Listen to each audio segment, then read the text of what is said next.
राजा ब्राह्मण देव के प्रणाम करतनी और कहतनी कि राजा के हे बाबा जी हमरा लड़की के भाग देखल जाओ, ओकरा करम में का लिखल बा। राजा कैसे कहतनी पंडित जी से, कैसे कहतनी हो? गोड़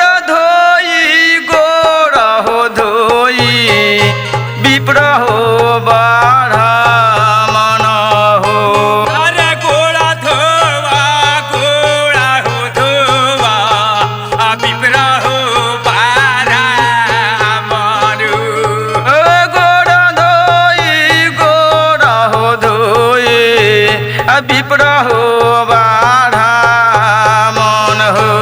अरे गोड़ा हो धोवा विप्र हो ब्राह्मण हो।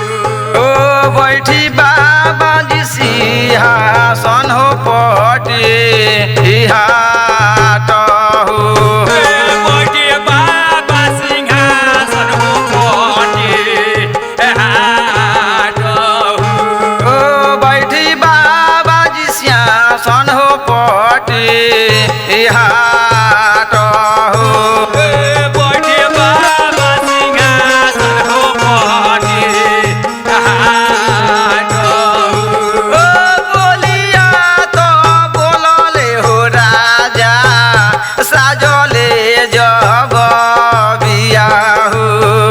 बोलिया तो बोलले हो राजा साजले जब बिया हो। ओ बोलिया तो बोलले हो राजा साजले जब बिया हो। बोलिया तो बोलले हो राजा साजले जब बिया हो। ओ सुनी बाबा जी बचन हो हमार हो। सुने बाबा जी में बचन हमार ओ सुनी बाबा जी बचन हो हमार हो।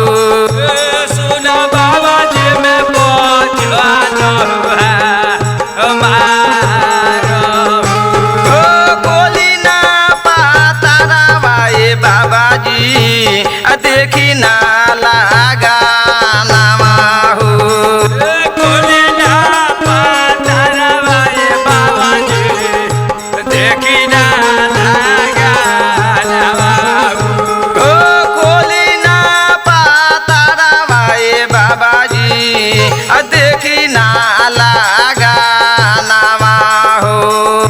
बोली ना पातारा भाई बाबा जी देखी ना लागा बाबू। ओ कैसन बाटे लड़ी किया के ए भाई